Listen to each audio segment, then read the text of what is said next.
विधानसभा के इस खेल में कौन आगे है, कौन पीछे है, कौन पार्टी किसका खेल बिगाड़ सकता है और कौन किसका खेल बना सकता है, ये तो समय बताएगा। लेकिन आज हम बात करेंगे आरजेडी का खेल कौन और कैसे बिगाड़ सकता है। नमस्कार, द ओपिनियन पॉइंट्स में आपका स्वागत है। जो लोग पहली बार इस चैनल को देख रहे हैं प्लीज सब्सक्राइब कर लीजिएगा, बेल आइकन जरूर प्रेस कर लीजिएगा, हमारे जो भी नए वीडियो उसका नोटिफिकेशन आपको जरूर मिले। दोस्तों, आरजेडी का खेल कैसे कैसे बिगड़ सकता है वो समझने की कोशिश कीजिएगा। आरजेडी में एक महागठबंधन का कमेटी नहीं बना है, जिसके चलते आरजेडी चाहती नहीं है ऐसा कुछ घटित हो जिससे उसको सीट देना पड़े या फिर अपना सीएम पोस्ट गंवाना पड़े। तो आरजेडी इस चीज को भाप भाप के चल रही है। बिहार विधानसभा चुनाव 2020 का बिगल पूछ चुका है और हम आपके पास कुछ ऐसे चंद पॉइंट्स लेके आए हैं जिससे आरजेडी का खेल बिगड़ सकता है और कौन कौन बिगाड़ सकता है। तो सबसे पहले शुरू करते हैं हम AIAIM के अवैसी पार्टी की बात करते हैं। अवैसी जो हैदराबाद से हैं और उनका उपचुनाव में बिहार में अच्छा परफॉर्म हुआ था। अवैसी का मानना ये है कि ये 32 विधानसभा पे चुनाव लड़ेंगे और इनका एक पहला लिस्ट जारी हो चुका है। दूसरी ओर 50 से ज्यादा सीटों पर चुनाव लड़ने का ये एक तरह से हामी भी भर चुके हैं और कम से कम 22 जिलों में चुनाव लड़ेंगे। तो ये एक बड़ा सा खेल है, क्योंकि आरजेडी का एक कॉम्बिनेशन है, MY कॉम्बिनेशन, मतलब मुस्लिम और यादव कॉम्बिनेशन। तो यहाँ पे मुस्लिम कॉम्बिनेशन की बात करते हैं, जिसमें मुस्लिम वोट प्रतिशत है वो आरजेडी के लिए काफी बड़ा सपोर्टिव है और उस हिसाब से यहाँ पे अवैसी की पार्टी AIMIM यदि पूर्ण रूप से यहाँ पर चुनाव लड़ती है तो डेफिनेटली आरजेडी का पहला झटका लग सकता है। मुस्लिम यहाँ पे बढ़ सकते हैं, जिसके चलते इसकी सीटें कम आ सकती है। दूसरा जो सबसे इंपॉर्टेंट है पप्पू यादव की पार्टी, जन अधिकार पार्टी। हाल दिनों में आपने देखा है कि पप्पू यादव काफी एक्टिव है। दूसरा, इनका एक बयान भी आया है जिसमें उन्होंने साफ साफ कहा है, लालू यादव को इंडिकेट करते हुए कि चिराग पासवान के चेहरे से चुनाव लड़ा जाए और दलित का अधिकार के लिए लड़ते हुए जिंदगी भर जो लालू ने बात किया था उसका एक रूप दिखाए। तो जन अधिकार पार्टी पप्पू यादव का पहला फॉर्म ये था कि आरजेडी चिराग पासवान के चेहरे के साथ चुनाव लड़े। दूसरा, यहाँ पे पप्पू यादव जो सेंध कर सकते हैं 150 से 160 सीटों में, यहाँ पे यादव के साथ उम्मीदवारी करेंगे। यदि यादव के साथ उम्मीदवारी करेंगे तो डेफिनेटली आरजेडी के जो यादव कैंडिडेट होंगे उनके साथ उनका वोट कटेगा और डायरेक्ट और इनडायरेक्ट फायदा एनडीए ग्रुप हो सकता है। तो पप्पू यादव यहाँ पर 160 से 170 सीटों पर लड़ते हैं तो आरजेडी के लिए यादव वोट पड़ते हुए नजर आ रहा है।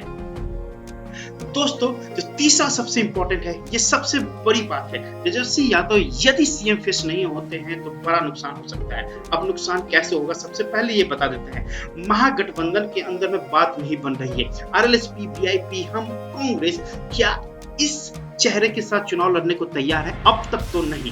दूसरा, अल्टीमेटली भी तैयारी है कि यदि आप चेहरा और सीटों की बंटवारा नहीं करते हैं तो ये पीछे हट जाएंगे लोग। तो उस हिसाब से तेजस्वी यादव की अपनी सूझबूझ ये बता रही है, यदि सीएम फेस बने रहते हैं तो डेफिनेटली इनको सबसे ज्यादा सीट मिल सकती है।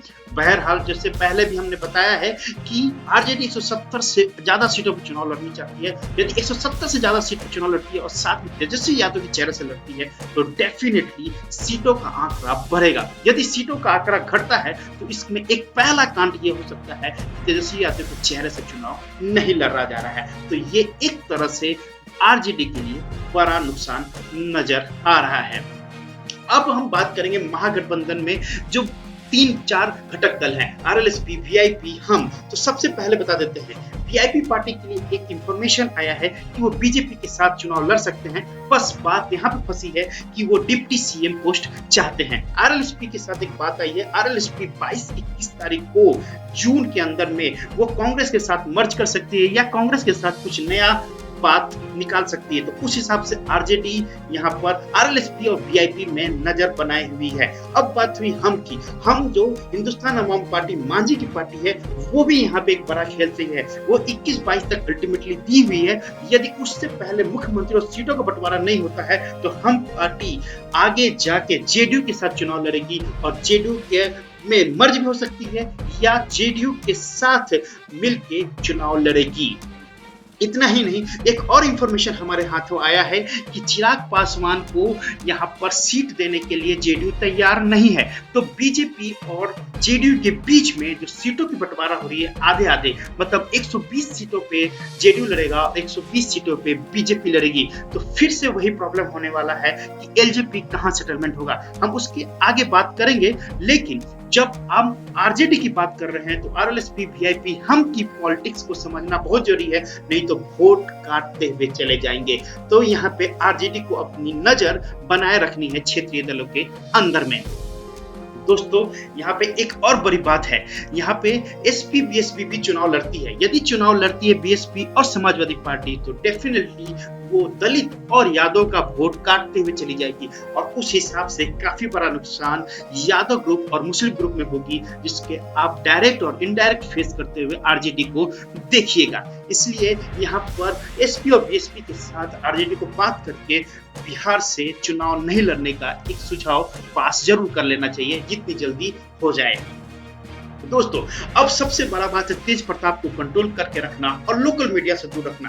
तेज प्रताप एक बेबाक बात करते रहते हैं और जिसके चलते पार्टी की छवि पे भी थोड़ा बहुत नुकसान होता है। दूसरा, यदि सीटों के मामले में तेज प्रताप को आप नजरअंदाज कीजिएगा तो डेफिनेटली वो मीडिया में आके और भी बातें करेंगे, जिससे डायरेक्ट इलेक्शन के टाइम पे काफी बातें होगी। जैसे आप जानते हैं कि लोकसभा चुनाव 2019 में भी यही बात हुई थी। तो तेज प्रताप को अपने साथ रख के कंट्रोल में करके और उनकी कुछ बातों को मानते हुए सीट शेयरिंग में भी उनकी बात को सुना जाए, जिससे तेज प्रताप मीडिया में कुछ ऐसी बातें ना करे जिससे आरजेडी को नुकसान हो। तो तेज प्रताप को अपने साथ मिला के चलने में ही तेजस्वी को फायदा है। यहाँ पर हम सबसे लास्ट और सबसे इंपॉर्टेंट बात बताते हैं, एमओआई वोट बचाए रखने की जीत तभी हो पाएगी। सबसे पहले बता देते हैं ओबीसी जो बिहार में है वो 48% के आसपास है और दलित यहाँ पर, जिसमें आप यादव दलित महादलित की बात करते हैं, उसमें 15% है। अब ओबीसी में यादव, कुर्मी, कुशवाहा और ईबीएस भी आते हैं, तो ये करीब करीब 50% के आसपास हो जाते हैं। महादलित 15% और मुस्लिम 17%। यदि तीनों को जोड़ लेते हैं तो करीब करीब 70 से 80% के आसपास का वोट बैंक यहीं पे बना हुआ है। इसलिए दोस्तों यदि आरजेडी ओबीसी, महादलित और मुस्लिम के साथ बनी रहती है तो डेफिनेटली 2020 की राह उनके लिए आसान होगी। अब एमओआई वोट बचाने की बात आती है, एमओआई मतलब मुस्लिम, मतलब कि 17% यहाँ पे यदि मुस्लिम बचा लेती है तो डेफिनेटली उनके लिए राह आसान हो सकती है। और साथ में एमओआई वाई कॉम्बिनेशन यहाँ पे यादव जो 14% है वो बिहार के लिए सबसे इंपॉर्टेंट है और आरजेडी के लिए तो एकदम इंपॉर्टेंट है। तो उस हिसाब से एमओआई कॉम्बिनेशन के साथ जितनी जल्दी वो सेटलमेंट कर लेते हैं तो यहाँ पर आरजेडी अपनी सीटों को बचाते हुए नजर आएंगे। दोस्तों ये था अब तक जो हमने आपको बताया, जिसमें आरजेडी का खेल कौन और कैसे बिगाड़ सकता था। लेकिन हमारा ओपिनियन पोल यहाँ पे बताता है कि आरजेडी 160 से 170 सीटों पे चुनाव लड़ेगी और यदि ये पूर्ण रूप से चुनाव लड़ती है तो डेफिनेटली 103 सीटें तो जरूर जीत के आएगी और उनका वोट प्रतिशत 38.5 होगा। तो दोस्तों हम आपको यहाँ बताना चाह रहे हैं कि आरजेडी के पास जो 7 से 8 पॉइंट्स हैं जिससे वो खेल बिगड़ सकता है, उसको समय रहते सुधार ले। दोस्तों ये वीडियो आपको कैसा लगा आप कमेंट बॉक्स में अपडेट कीजिएगा, लाइक कीजिए, शेयर कीजिए, सब्सक्राइब कीजिए, बेल आइकन को जरूर प्रेस कर लीजिएगा। हमारी तरफ से जो भी नए वीडियो उसका नोटिफिकेशन आपको जरूर मिले। दोस्तों मिलते हैं अगले वीडियो में, तब तक के लिए जय बिहार।